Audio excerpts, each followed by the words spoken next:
ரம்ஜான் மாதம் வந்தது. பானு ரொம்ப சந்தோஷமாக இருந்தாள்.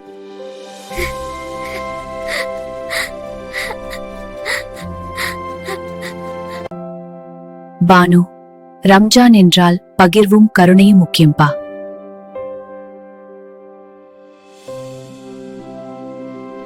அந்த நேரத்தில் பானு ஒரு சோகமான பையனை பார்த்தாள். அவன் பெயர் பாலு.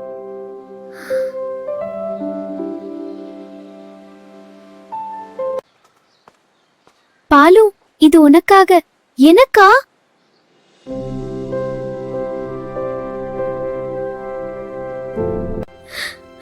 அந்த சின்ன உதவி பாலுவின் இதயத்தை நிறைத்தது.